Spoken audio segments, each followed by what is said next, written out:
Hello everybody, this is from CraftiusPRO.com and today I'm presenting you the first episode of a hopefully long run of episodes regarding photography in CraftiusPRO.com and more specifically regarding presentation and critique of photos that had been uploaded from our members. Now, as you might know, Photurion is a community that is based on interactive assignments as well, and generally speaking, photographic missions and other elements which help photographers to participate, to go out and take photos, bring them back into the Photurion community, receive feedback, critiques, and participate in many events that we will be organizing in the very near future. So we are an interactive community which is based on action and not just uploading a photo and waiting for something to happen, for example, just likes, comments, etc., etc. We want you to go out and be motivated every day in order to take photos and become better photographers as well. And the purpose of this video is exactly that. Every week we will choose and critique some photos from the Photurion community, and we will present them here in order to analyze what works and probably what doesn't work in some photos, in order for you to get some tips, tricks to find out how a photo was taken, and hopefully all this information will be with you the next time you go out to take a photo, and you will make good use of it in order to step up your photographic game. Let's start with the first photo, which is called Early Sage, and as you can see here, this photo is from Theo Kefalopoulos. He's an excellent member of the Photurion community. He is shooting landscapes, and he is one of these examples that I would like to point out, that although he's traveling a lot and he probably doesn't have so much free time, he constantly has his camera with him and he manages to take some great shots along the way. We chose this photo as a photo of the week because it has, first of all, an amazing light, which is almost mystical, as you can see here, and it's a very carefully crafted photo. And in order to make my point, let me take this photo within Photoshop in order to be able to draw some weird stuff above the photo that hopefully will help you, the audience, see what's going on. Let me grab my brush tool, take a nice red color here, and there is an excellent light that is radiating behind this tree in a very nice mystical way. It looks like a shot from a fairy tale, or probably something that's lighting this forest in the night that is out of this world. At least this is the notion that is created when I see this photo for me. Another thing that I and the team liked very much is the beautiful processing, which actually adds to the whole photo. It doesn't take away anything, it enhances the whole feeling and mood of this photo. I also liked that there was a good usage of the rule of thirds, and let me demonstrate this by using the crop tool within Photoshop. So I'm going to move things around just a bit. As you can see here, the vertical line is perfectly aligned with the position where the tree is placed. So, as you can see, the position of the tree is not in a random spot, but there is a very good usage of rule of thirds. And also, as you can notice, the middle ground, not actually the middle ground, but let's start from the ground. This area here, which is the lower part of the rule of thirds, is containing all the ground information. Then we have the center, let's say, line from the rules of thirds, again, that actually holds all the light action over here. And if we draw these lines, which, as you can see, my drawing skills are not the best one in the world, but it gets the point across, I hope.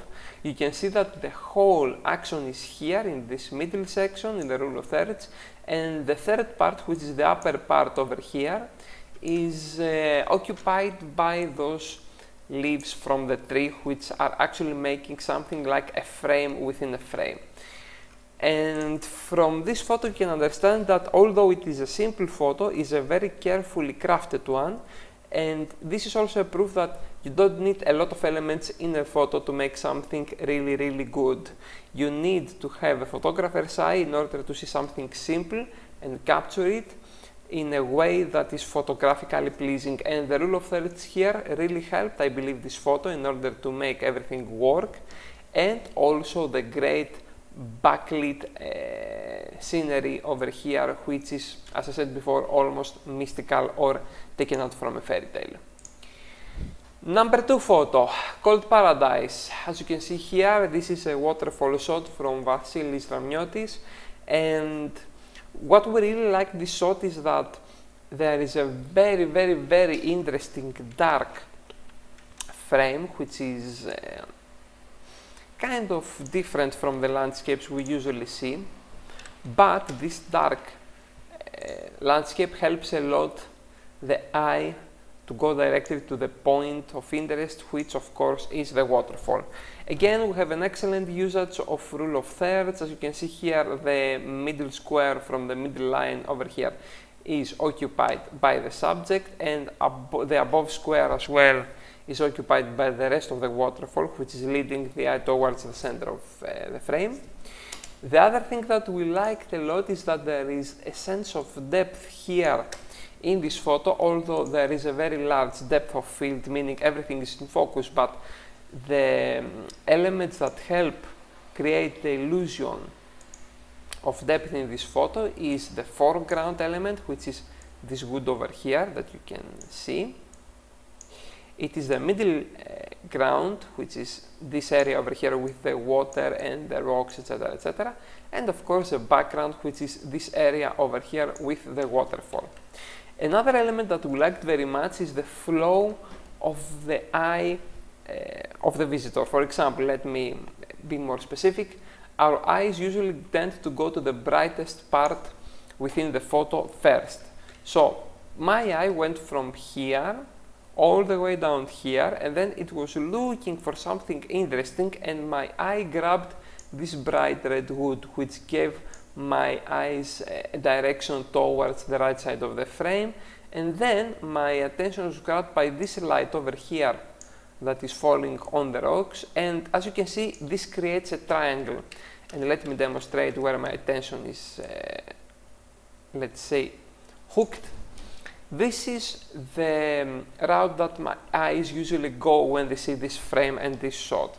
This is very interesting because it keeps the eye within the frame, and it keeps coming back, I mean our eyes and interest, it keeps coming back towards the point of interest, which is this waterfall over here, of course. Another complementary thing that I liked very much, that I believe gives balance to the photo, is that the upper left corner of the frame and the lower right corner of the frame contain a texture which is similar and a color that is similar as well. So there is a connection between these two parts in terms of texture and color, and I believe this gives another level of balance to this frame. So kudos for this photo, we liked it very much, and this is why we awarded this photo with the Editor's Choice Award here in Photurion. Annie Dimitriou is an old member of Photurion, which has evolved a lot photographically during the last months, and we are very happy to see that happening. We like this photo very much because it has a very interesting sense of mystery. We cannot see many details regarding the person and its face, but we can see that there is a dark figure reflecting on the broken pieces of the mirror. Now the broken pieces created some kind of tension in the frame, which I like very much. There is a lot of energy, there are a lot of directional lines that are pulling out of the central point, or are drawing the eye into this point if you prefer.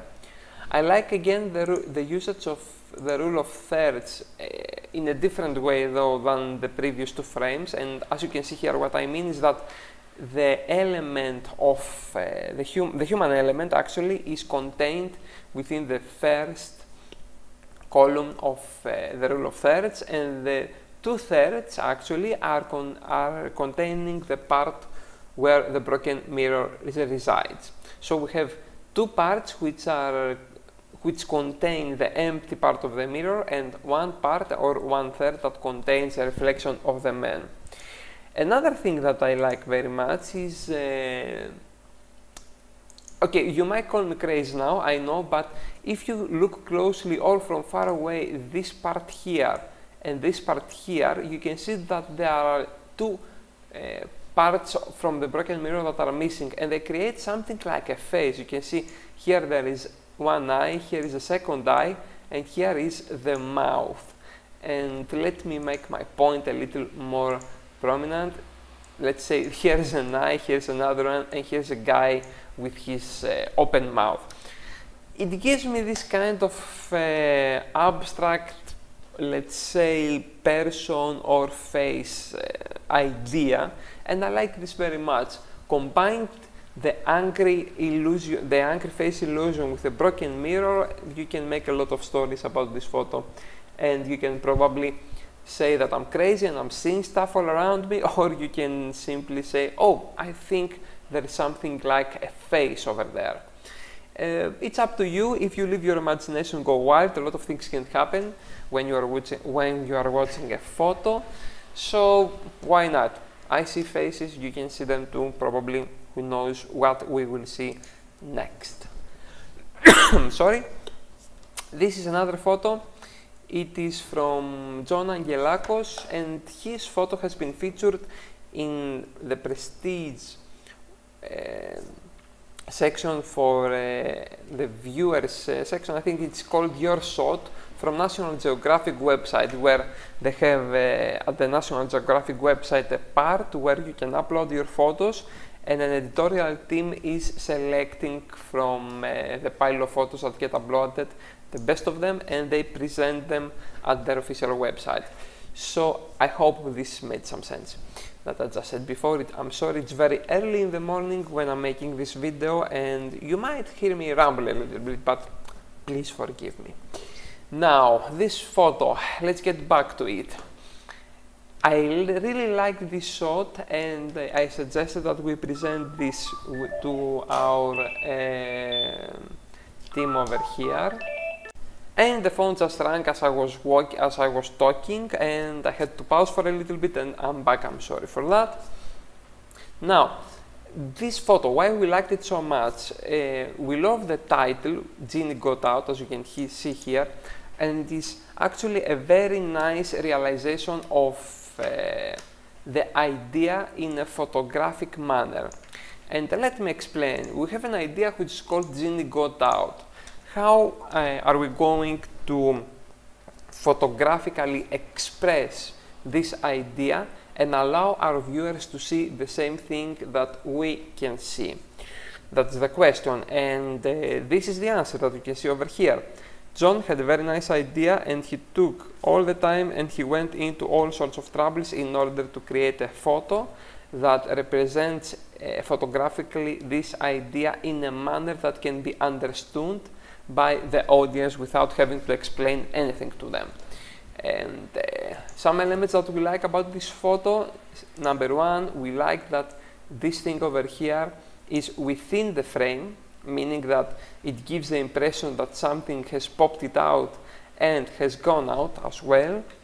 We love the excellent light that seems to be coming from the genie that got out, and we also like this spinning path that it does and the direction it has to the upper right corner of the frame. Now, what we also like about it very much is the small details. For example, as you can see, there is a very nice sense of depth from the refraction of the bob tool.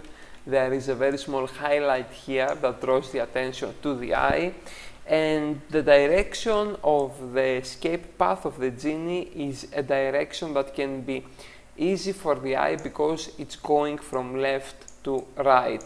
And as you know, we like to read books from left to right, and we also like to read photos from left to right. Another thing that we like very much is that if you extend this line, you will notice that it is almost going to the corner of the frame. And when the corner of the frame is an exit or entry point for a line, it's a very good thing because it looks very pleasant to the eye. A small observation is that if you take a closer look at the photo, this black shadow at the lower part of the frame is a shadow that is created from the light from the end of the table, but it looks almost like someone took a black line and slapped it on the photo. And I would probably prefer the photo to be something like this, where we don't have this black line at the bottom of the frame, and it creates a little more sense of mystery. For example, is it on a table, is it on the ground, etc, etc, etc. And also there is a very distinct line where the frame and the table ends. This, for me, it looks a little bit of weird, but this is my personal opinion, and probably some might agree, some might disagree. We are nitpicking here, I know, but I'm obligated to say even the smallest details in order for you to notice these things and make an internal conversation with yourself or with others on what you would do if you had an opportunity like this. And the last frame that we are going to critique is the Stargazer, which is from a photographer called Chris Bethanis. We like this double exposure very much because here's what happens. We have two elements which are opposite, and I'm talking about the element of motion on the first frame, which creates this spinning effect on the photo, and you have the static element of the photo, which is of course the face that you can see over here. First of all, let's start with the face. I like very much the fact that it is not completely lit, so there's some kind of mystery here going on. We don't know who this person is or what he wants. Another thing that I like very much is the lower angle of this shot. As you can see, this shot was not taken from the eyes level, it was taken from a lower position that we normally see photos being taken. I'll give me a second to make an adjustment here. Image mode RGB in order for my red marker to come back. Yes. So I was saying that I like the lower angle of this photo. It gives a very nice perspective and a lot of dynamic to the mystery portrait, let's say. And this static frame combined with the spinning motion from the first frame makes a very interesting photographic marriage between these two elements. What I didn't like that much is the line that is crossing the frame, which is probably a cable, and is cutting his head in two, or it's punching through his head. What I would do if this photo was mine, I would take the spot healing brush tool, I would reduce its size, and I would paint away this cable, which hopefully will make a lot better photo. And this is a very, very, very important rule, at least for me, and I always teach it to my workshops. And the rule is, if you are going to shoot a person, please have his head in a clean spot. No wires coming through his head, no power grid poles popping out of his head, no branches behind his head, etc, etc. And the easiest way to do this is to lower your vantage point and point your camera a little bit upwards in order to point and place the face into the sky in a position where it's clean. So this would be a small correction that I would make. Otherwise, this is an excellent frame, and this is why we chose to present it here in this video. Now, this concludes the first episode of the weekly critique show that we do here in Photurion. If you want, you can go to the CraftiusPRO.com website and ask for an invitation. We approve invitations periodically every week, so you have a very good sense of entering. And once you are in, you can take part in the photo assignment that we have for this period, which is called City Life. And here we want you to participate in this photo assignment by taking photos of the life and the action that's going on around you within your city, your village, or wherever you're staying. What we want to see is everyday moments from the life at your current residency. And if we go to the old photo section over here, there are some excellent examples already. For example, photo number 1 and number 2 and number 3 that we're going to quickly showcase. So you can see this is an excellent example of what we're looking for. Another example. So you can go grab what is happening around you in your city and then publish it here in our photo mission in order to have your photos being presented in a global audience, get critique for your photos, and also